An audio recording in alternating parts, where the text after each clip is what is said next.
Oh, oh,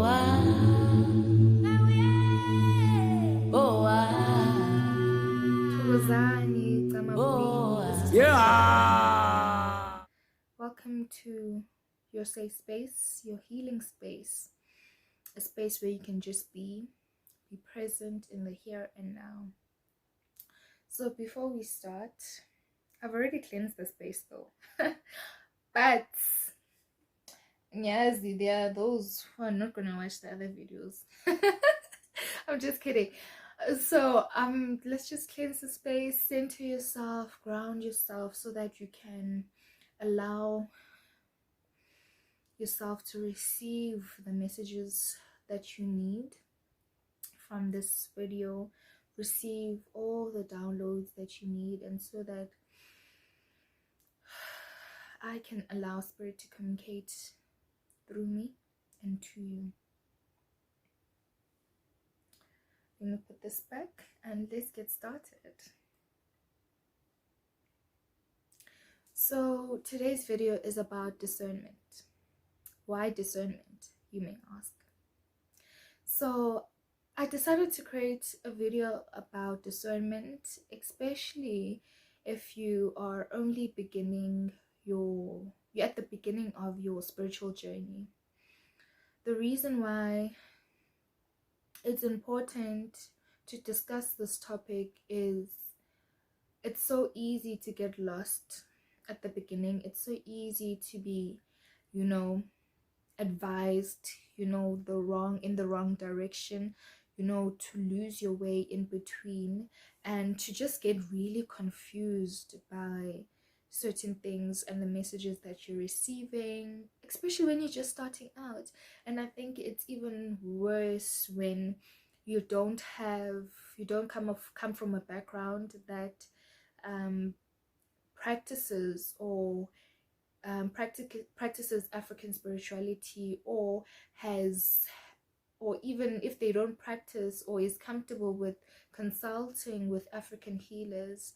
Perhaps you come from a religious background, whichever religion you belong to, that shuns against ancestors and having that communication and that relationship with your ancestors. So having a calling all of a sudden or being called, and finding out that you're spiritually gifted can be a very confusing time. That alone can take a lot for you to accept and decide that, you know what, this is the path that has been destined for me. This is the path I am born to walk. So it can be a lot to get to that point, and even when you do get to that point, you could have already gotten confused. You could have already gotten in the wrong hands or gotten some misinformation. So I'm just here to just help you out along that journey, because it's difficult. I've been there. So I like talking from my own experiences, because I think it's a lot easier that way. It's easier to understand and share because I know I've been there, I've experienced it. So what I could say based from my own experience is that at the beginning of my spiritual journey, when I was still in the curious, suspicious phase where I wasn't sure if I'm spiritually gifted, but things are happening, and these things are the signs and symptoms. You can go check out my signs and symptoms video, just if you want to maybe tick some certain boxes of certain things that are happening to you. So during that phase, I was very curious, I was very suspicious, but also very in denial. Like, oh no, honey, that can't be me, So during that time, I would Google a lot. I would join various pages and, that talk about African spirituality, and even joining those pages came later on when I was starting to kind of accept who I am as a spiritual person. But even, and the reason why it happened later on was because for me, I guess I was still kind of dealing with the stigma of possibly not being accepted in the wider community, not being accepted in terms of, you know, friendships, relationships, you know, family wise, you know. And that those were things in my mind, because it's like this has African spirituality has had a stigma attached to it for a very long time, and now here I am finding myself being part of, you know, this community that has been looked at with the side eye. So it was something that was difficult for me, just even joining those groups, even if I'm not talking or anything, just knowing that I'm part of that group. It felt like someone is going to catch me out and be like, hey, when I know you, what are you doing in this group? Like, I just felt like I was I'd kind of have to live like a double life. It was a secret that couldn't be shared and couldn't be told. And with that as well, when I did eventually get to the point where I was sharing with, for example, my mother, certain dreams that I'm having, you know, certain experiences that, you know, I'm experiencing that don't necessarily have a logical explanation, logical, scientific, you know, an ordinary explanation, like I'm insomnia, like something stupid. Like it didn't have, you know, those examples. I mean, and one pretty it's not a deep example, but one thing that happened even before I got to a point where sengivukelwa moya, where my spirit is it's showing itself in an aggressive manner in front of people. I could be hanging out with friends, just relaxing, less, and spirit would just, I'd have a conversation with someone, and it would feel like I'm holding myself back. I'm holding myself back because it feels like something wants to come up from me, and it wants to communicate, it wants to say something, but I don't know what this is. And when it got to the point where, and I noticed that I used to feel this, but it wasn't as intense as it got when it came to the point where I had to accept my calling, I had to accept who I am. So even mavukela moya and getting to that point, I was doing, you know, I was trying this influencer life at some point, and because of that I was recruiting people to my team, and from 9 recruited people, out of 9 recruitees, 4 of them please tell me, how do you explain that? What do you even call that? Like, I'll tell them, no, you need to do A, B, C, and D. Next thing I'm hearing, oh, I can't do that because I'm going through a spiritual journey, or I just began my spiritual journey. Fanele Nyotas, I need to be away for this particular time. And my thing is, like, what? 4 people in my team. Like, what are the odds of me recruiting random people, only for them to tell me that they're spiritually gifted, they're going through some initiation process, and they can't necessarily do certain things. But then the thing that really triggered the whole, perhaps this is real, type of moment, besides ukuvukelwa idlozi, ukuvukelwa ngumoya, iphakamelo ngumoya, besides that, was when one of my recruitees sent me a Zoom. So let me just cut the story short, because this is not a story time. Basically, I should actually do story times. If you'd like story times, please let me know, because I've got a few, not that many, but I've got a few. So if you are interested in story times, let me know. Let me know. I'll definitely. I'm not a great storyteller because I cut things short. I just pick important details. But I'll definitely try my best in sharing as best as I can. So one of my recruitees basically contact me and start giving me messages from my paternal side, telling me who I am, what I am, that I'm spiritually gifted, and so forth. And for me, it was like, yeah. What is going on here? I was shocked because I remember during the day I was just chilling, relaxing. There was nothing hectic happening at home, and it was in the morning. And it was during that time when I was still trying to figure out myself what is going on. I went to like probably one consultation just trying to find out what the hell is going on. So I remember that day I immediately went to my mother and I read her the messages, and she was also shocked, like, what? Where does she get this information from? Who is she? Does she know you? What is going on?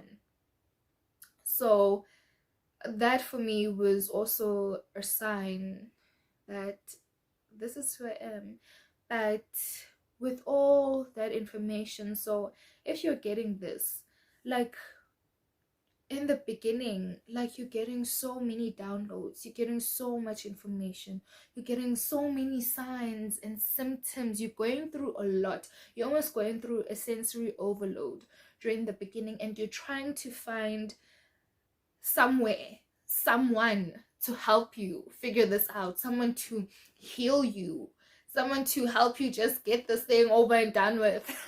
I know there are some people who feel that way, who just want to get it over and done with and just feel better, especially if the person is suffering from like physical ailments or something. I know if you're suffering from back pain, so feet, like hey, you're going through the most physically. You're going through the most physically. So you want to get healed, you want to get this over and done with because you're in pain, you're confused, you don't know what's going on. So because of that, it becomes very easy. You become a very vulnerable. You become a vulnerable target. So anyone and anything can come to you and deceive you and make you believe things that aren't there. But that is where discernment comes in. And how you become discerning is something that I know at the beginning can be a bit of a challenge, but it's something that you really need to do. And that means in the beginning of your journey, start by learning what is uphahla. Number one, for example, you're trying to connect with your ancestors because you're getting downloads non-stop from everywhere. Getting downloads from everywhere. Your ancestors are trying to communicate to you, and you can't make sense of anything because you're not trained yet. Basically, you're not trained yet. You don't know what's going on. You're confused, but you're getting these messages. And the best way is to ground yourself during that time, because you're at a vulnerable place in your spiritual journey and you need to get communicating. You need to start communicating back to your ancestors. Like, yes, I have received these messages.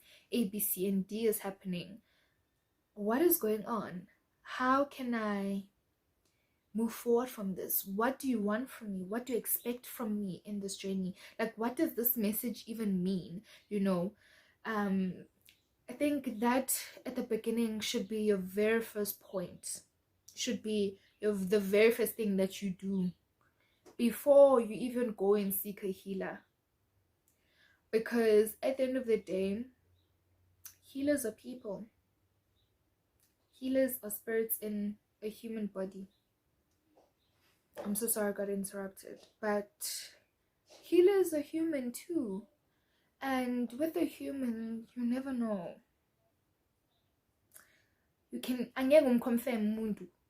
Please, guys, please. I don't want to say it that way, but you can never confirm a human being. You can never confirm a person. You don't know what their intentions are. You don't know like, what do they want? What do they do? You don't know a person's heart.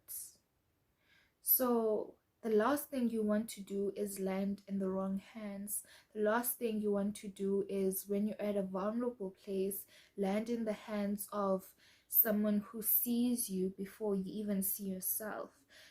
Someone who recognizes who you are before you even know who you are.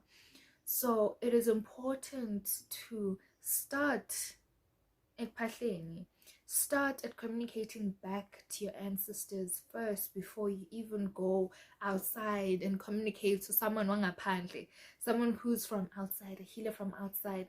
I'm not saying all healers are like that, but I'm saying that for your own safety, do that first, especially at the beginning of your journey. Because even if once you start going through the whole process of communicating with your ancestors yourself, certain things become easier, because you end up getting the feedback that you want, that you need. You end up getting the answers that you need. They become revealed to you. Your path, your relationships becomes strengthened, so it becomes easier to dissect certain things. And even when you're getting symbols and signs, you understand exactly what they mean. And a lot of things you can do and figure out yourself, especially like when it comes to certain things such as dreams, because I believe the dreamer is the true knower of what their dreams mean. So once you develop that strong connection and bond and relationship with your ancestors, you don't like you let go, you detach from your reliance from another person, another healer. You detach from that, and you only go to a healer when you feel like, you know what, I don't know what to do. Like, I'm clueless. I've tried this and I haven't had success. So I need someone who's been doing this for a while to help me out here. Especially at the beginning. Like, I really stress this. I put so much emphasis at the beginning of your journey, because it is so easy to get led in different directions. Even you yourself, you end up taking paths that you yourself don't even resonate with, just because you've been told. You see, it's important not to be told. It's important, like, you shouldn't be a yes man. You shouldn't be a yes man. You shouldn't be, okay, he last one man told me to do A, B, C, and D. Okay, it's fine. They told you A, B, and C, and D, but do you resonate with that? Do you hear it? Does it make sense to you? And if you don't hear it, did you question it? Did you ask them? So it's important to understand that you yourself should get used to also being inquisitive about your gift, being inquisitive about your calling, and not just going to do things because perhaps maybe not just going to Ugyo Twasa because Hilas Banban said you're going to die if you don't. Hilas Banban said that if you don't do this, like, they're applying so much pressure on you. Don't allow people to apply pressure on you. Don't do that. Go back. You see, after you've went to a healer, you must go back your pasha and talk to your ancestors and say, as much as they were there with you, right? I need to, you asked and told them, okay, you got permission from them to go see that healer. And once you went to go see that healer, you received the messages that you got, you received the clarification that you needed. You need to go back and communicate with them and tell them, I was told A, B, C, and D. If there's certain things perhaps you still don't understand or you still don't get, and perhaps the healer told you that No, you're supposed to, you're twice, you go and ask that there, you ask your ancestors. Uti, I was told Uti finally knew twice. Perhaps that's something that you're unaware of. You ask them, Uti Haibo guys. Is that true? Is that something, is that the path you guys have set out for me? Is that the path I'm meant to travel? So it's always important to just go back and just do building that relationship yourself. You will start being able to tell when certain things just aren't making sense. Your gut, your intuition is telling you no. Ayla, I'm not going there, I'm not doing that because of A, B, C, and D. It doesn't feel right to me. It does not resonate with me. And that process can honestly help you a great deal in your spiritual journey, not just at the beginning. I'm just saying, I'm placing emphasis at the beginning of your spiritual journey because you're at a very vulnerable place, you're confused, you're trying to figure yourself out, and as an individual you're changing. Who you understood yourself to be is different now, is going to be different now. How you live perhaps is going to change. You know, so many things change within us. We're transcending. You know, we're unlearning things. We're learning new things. So it's a process. So even in that process, you need to be strong with the connection that you have with your ancestors. You need to be heavily connected. You need to be the level of communication needs to be really great, to the point that when you're being led astray, you know, when certain things happen, you're able to tell what is from your ancestors, what is guidance being sent to you by your ancestors, what if this person's being sent to you by ancestors, but if you don't have that connection, if you don't have that relationship, it's easy for anyone to tell you give you false information, and you are going to ride with it. You're going to go with it because you're not grounded. You don't have that type of relationship with your ancestors. So it's very important to build it from, Amalus, it's very important to build it from the very beginning and keep it going. And I think sometimes as healers, there is that sort of expectation of perfectionism. But I always like to shy away from perfectionism. We weren't designed to be perfect. But perhaps that can be another chat because I've got many opinions with regards to that. Perhaps this is my young, youthful self coming with these opinions, but perhaps it could be a bit of wisdom to share with you guys with regards to that. And it's so important that, just because I've mentioned Upahla in this video doesn't necessarily mean that if you're someone who believes heavily in prayer, you mustn't pray. I'm saying pray. Do what connects you. If that means praying, if that means meditating, if that means going to Emanzini, if that means going to the mountains, if that means going hiking, I do it all, guys. Do what you feel connects you. Do what makes you grounded, that keeps you grounded, that keeps you centered, that keeps your chakras aligned, because that is where you're going to get your answers. You're not going to get your answers from me, because a grounded person, a person with discernment, is going to be able to watch this video and know exactly what message is meant for them and what message is not meant for them. And they're going to take what resonates and leave the rest. So that is the video, guys. Please let me know what you guys think in the comments. Please like the video if you enjoyed it. Dislike it, gay, if you didn't enjoy it, or if you disagree. Just kidding. I'm just kidding, guys. But You all have a right to your opinions, you all have a right to your views. Perhaps you disagree to certain things that I've said to this in this video, and I would love to hear what you have to say. I'd love to hear what you have to say. So please comment, please like, share, subscribe if you're a new subscriber, and yeah, thank you. Bye.